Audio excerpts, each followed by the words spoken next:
The Inventory Control module also contains bill of material functionality where a single item represents several component items.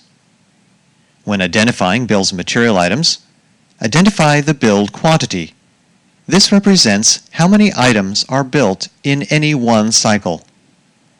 When assembling the item, Accpac verifies the quantities of each component item.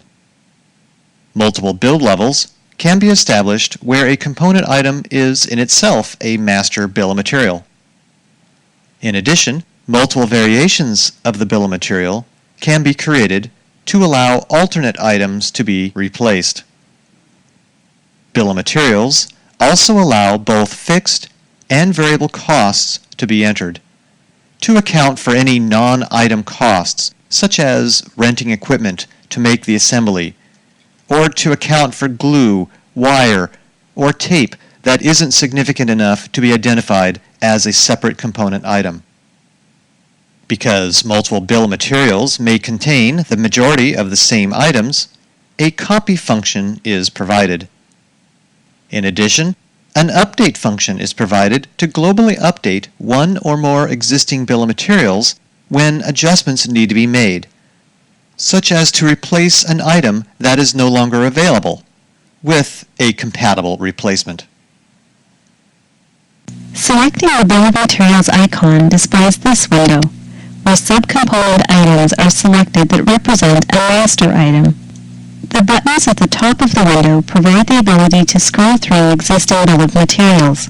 Although creating a bill of material is optional, they are very useful when performing simple assemblies where specific items, when assembled, create a finished goods item.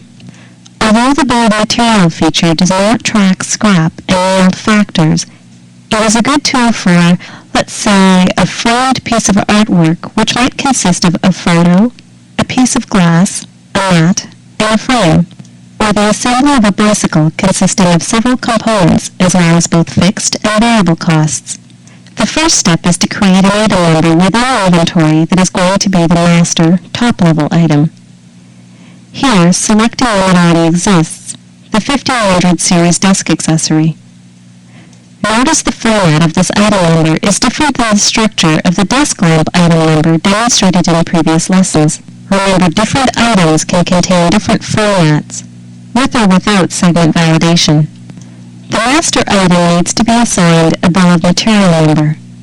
The bill of material number identifies the grouping of components that make up the master item. Possibly number 1 here may indicate the preferred components to make up this item. However, if one of the components is out of stock, a bill of material 2 can exist, replacing one of the components with an alternate, and yet both bill of material numbers create the same final master item number. A description can then be assigned to the bill of material, as well as the entry of any fixed or variable costs. The amount in the fixed cost field, $25 for this item build, is a flat cost that gets divided by the number of master items being built. This may be a setup fee or the need to rent a piece of equipment to perform the assembly. While a variable cost amount, $10 for this build, is the cost that gets added to the cost of the master item per build quantity.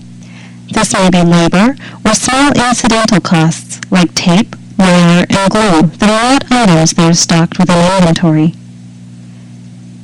Let's look at an example.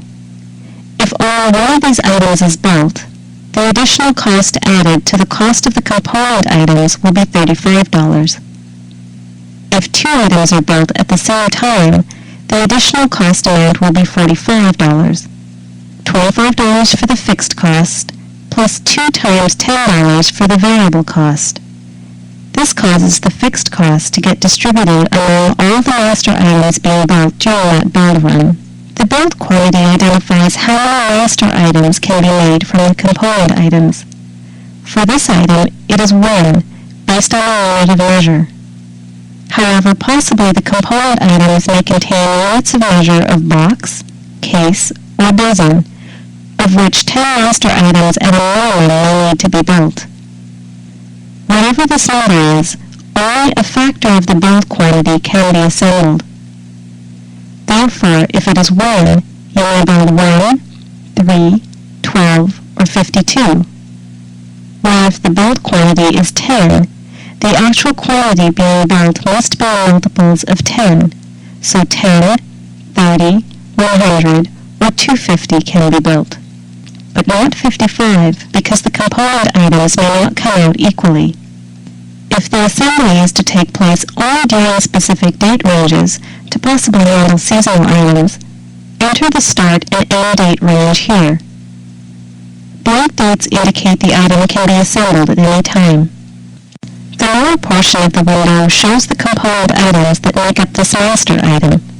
Simply indicate the item number, quantity, and the measure of each item needed. Inventory automatically removes these items from stock when the assembly is performed and increases the quantity of the master item accordingly.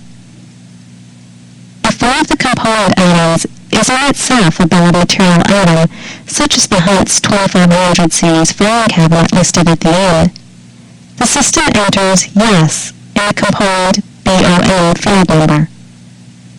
When the master item number is built, it can be instructed to build any included sub-bill of material master items at the same time. This is an example of a multiple layer bill of material. An unlimited number of layers can be created. In other words, this Hunt's 2500 series filing cabinet may also contain an item that requires assembly. The Hide Show Tree button switches between viewing or not viewing a tree of all the items and sub-assemblies, similar to Windows Explorer. Let's take a look at copying bills of material.